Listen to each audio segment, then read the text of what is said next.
Hello and welcome to Locked On Blues. Today I have a very special episode as I am with Let's Go Blues Radio. So stay tuned for today's episode. I'll tell you more and show you more about it coming up here on Locked On Blues.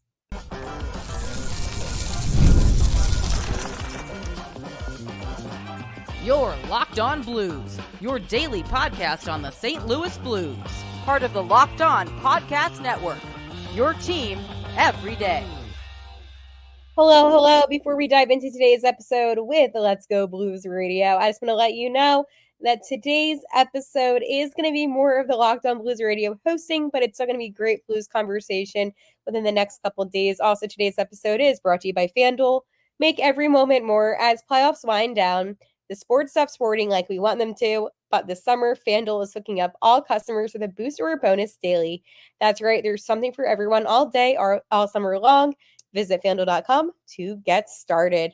And without further ado, here is today's episode. You're seeing it right now with two teams. But with the Blues, I am so frustrated because historically, and I'm like a crazy stat nerd. Okay, well, this is going to go back a couple of years, but on their 50 NHL anniversary, they only missed the playoffs 9 times. Yeah. And they're a team historically that doesn't really miss the playoffs. If you're missing the playoffs for 3 consecutive seasons, then maybe it wasn't firing Craig Berube that was going to do the job. Maybe it wasn't eventually having Steen come in and be the GM.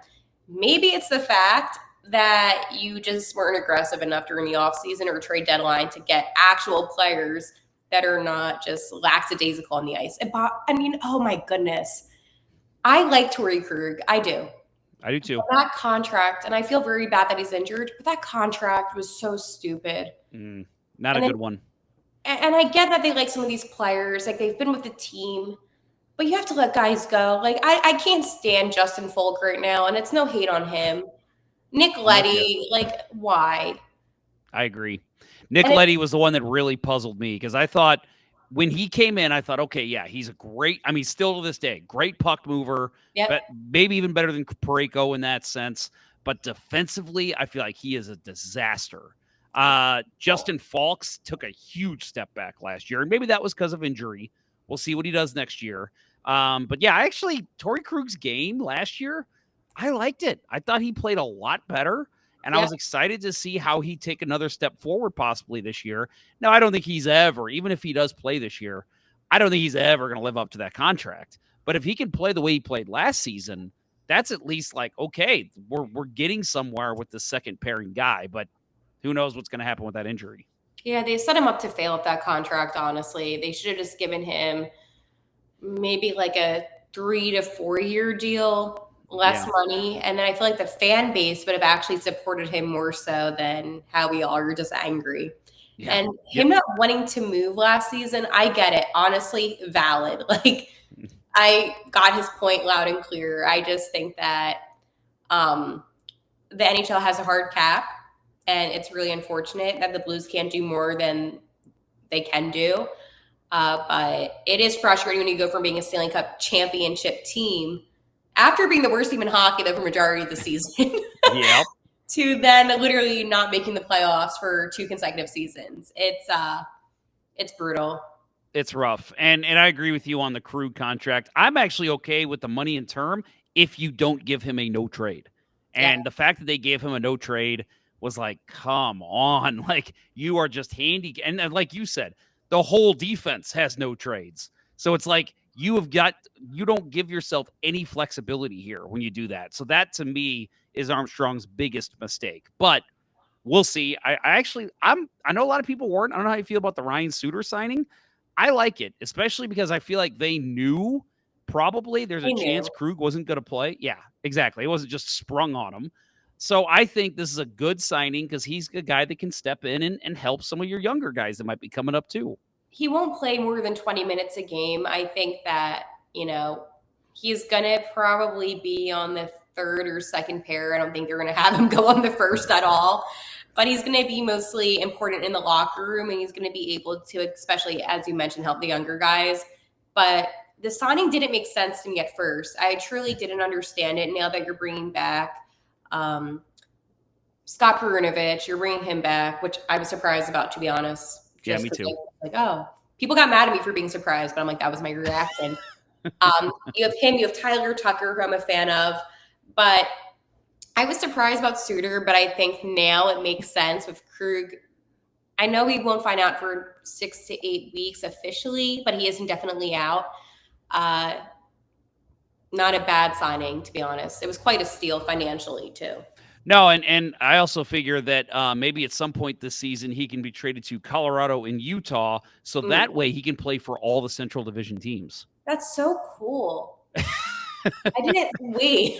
I know he does like to stay in the Central. I don't blame Apparently. him. It is funny though.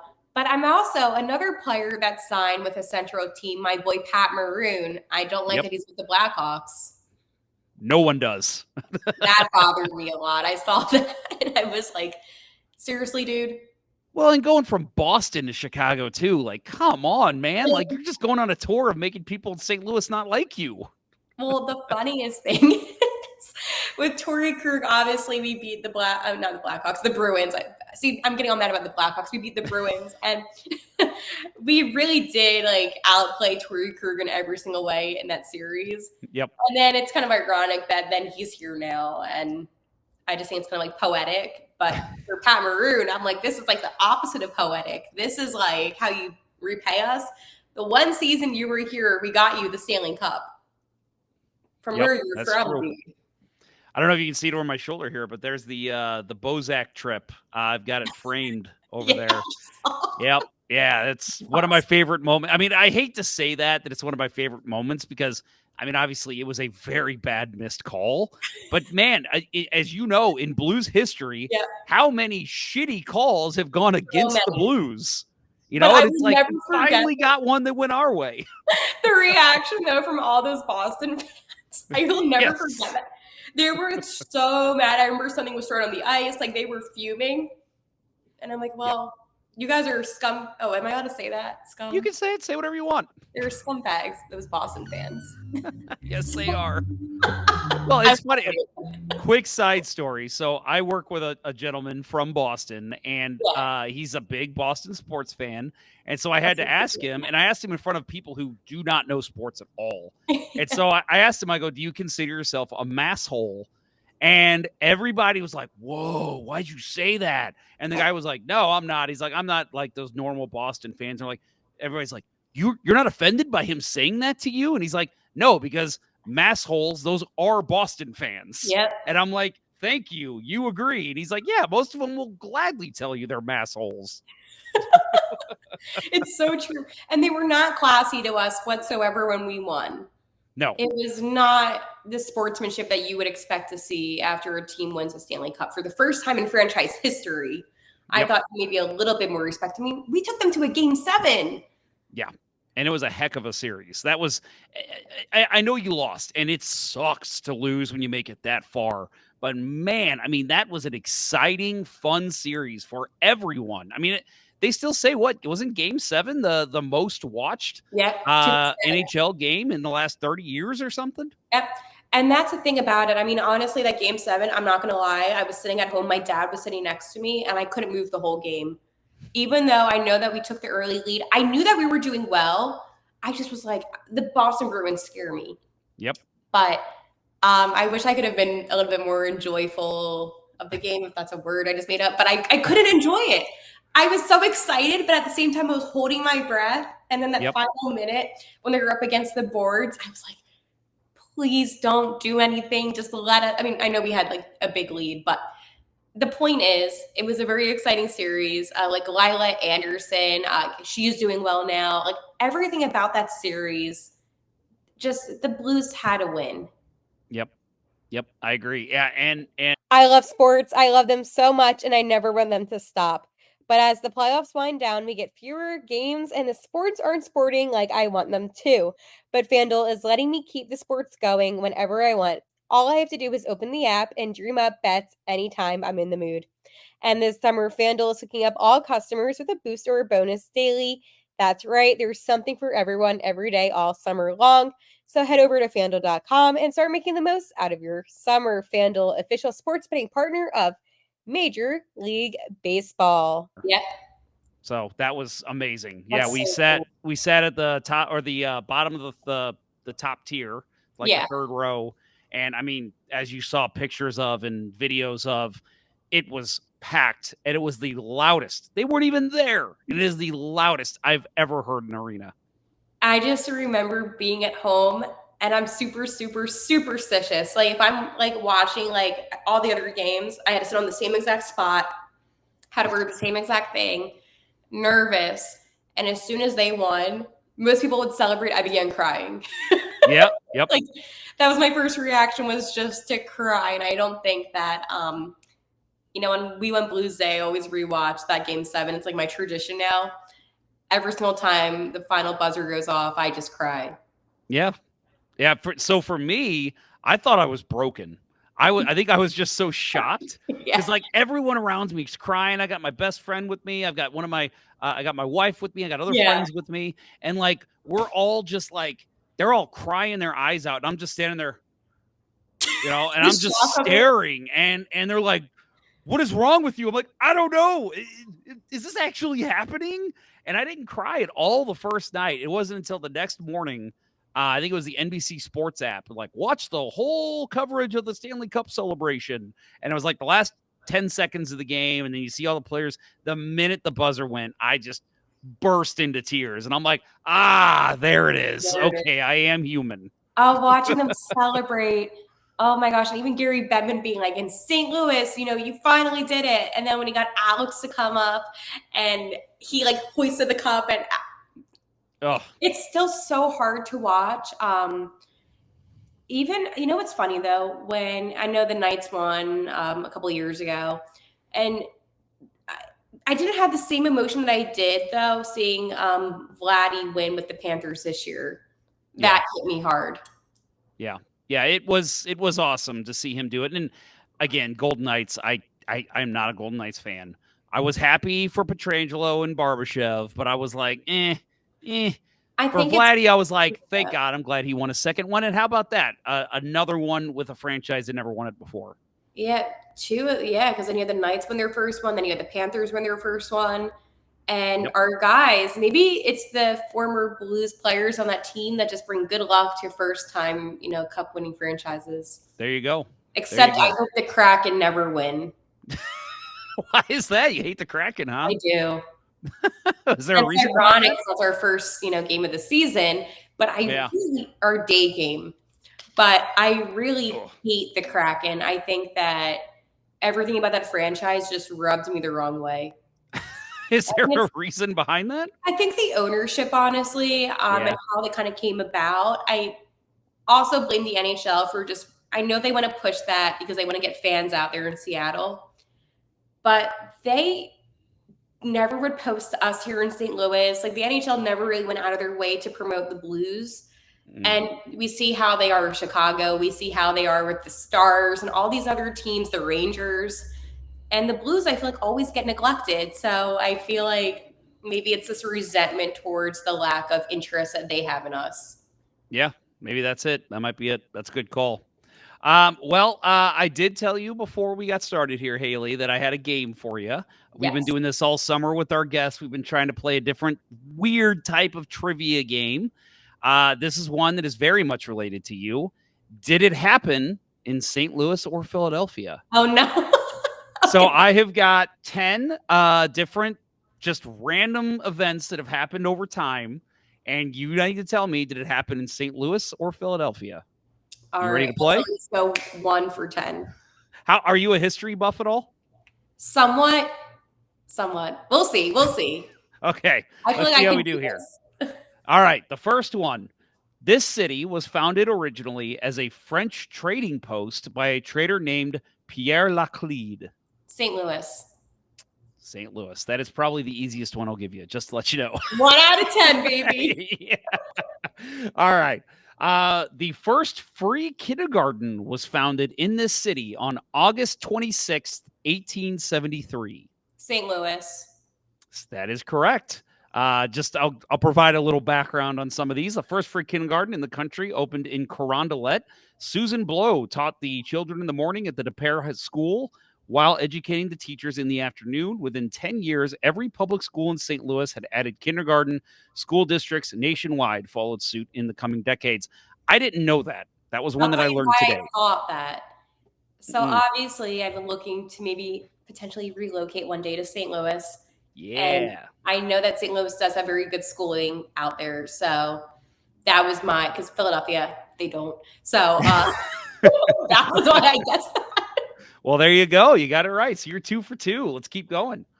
The first music store in America opened in this city on December 13th, 1759. I want to say St. Louis because of all of our music history in St. Louis, but I'm going to say Philadelphia just because I feel like there won't be 3 St. Louis's in a row.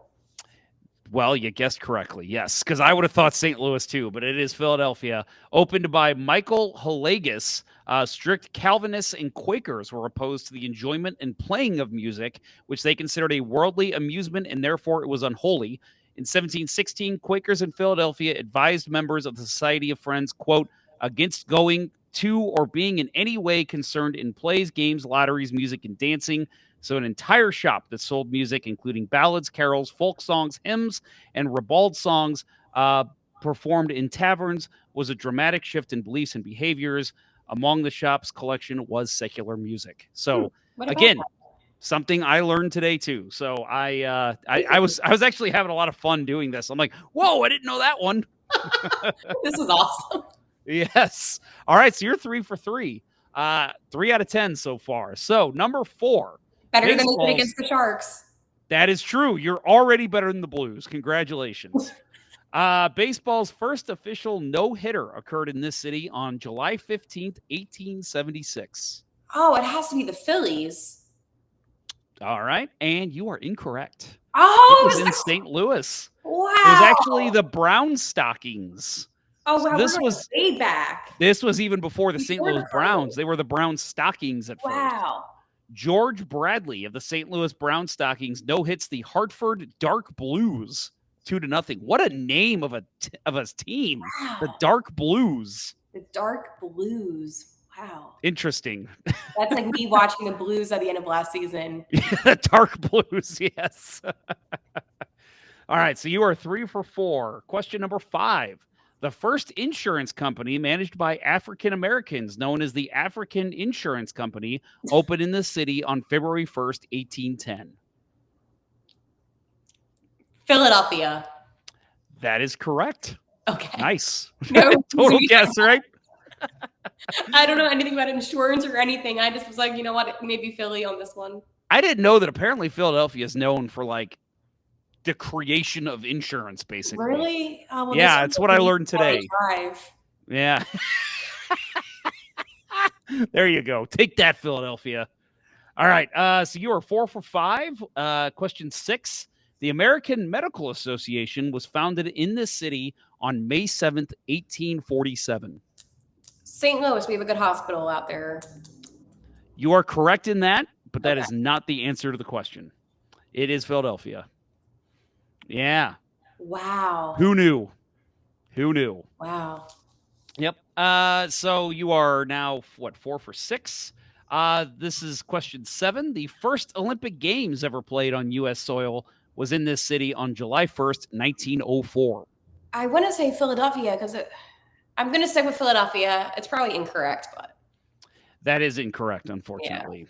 Yeah. It was the third Summer Olympic Games. The current 3-medal format of gold, silver, and bronze for first, second, and third place was introduced in this year's Olympics. And that was also during the 1904 World's Fair, which was in St. Louis, where the ice cream cone was invented.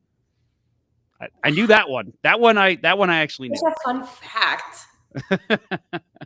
All right. So you are 4 for 7, right? Is that right? Yeah, 4 for 7. Number 8. The first street cleaning machine in the U.S. was used in this city on December 15th, 1854. I'm just going to say Philadelphia on this one. It is Philadelphia. That is correct. Okay. They always are cleaning the streets out here. Yeah, I know. I've been a couple times, and I'm like, man, it's just are these things just running all the time? Yeah. All right. Question 9. The first exclusively women's bowling tournament was held in this city on March 17th, 1917. This is so St. Louis coded.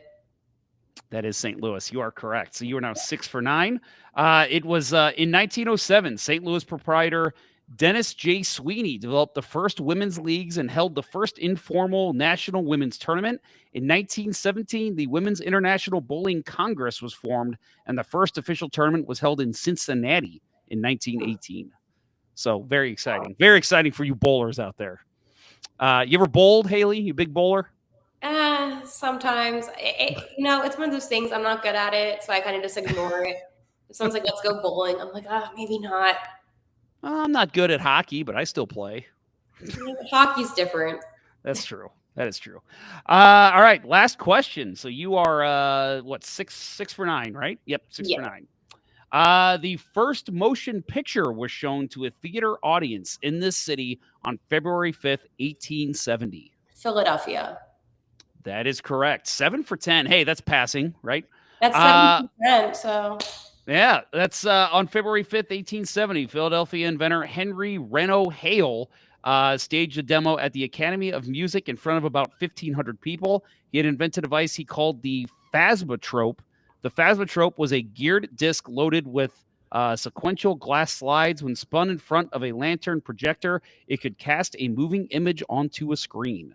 So, hope you learned something, Haley. I learned a lot. The whole ice cream cone being invented in St. Louis was my biggest takeaway. That's crazy. Yep. Yeah, that was something that I remember learning as a kid. You knew that. I did know that. In your head. I remember learning that as a kid, just being like, "What? We're known for creating ice cream? That's amazing." Haley, this has been awesome. Getting to talk to you. I love watching you on social media.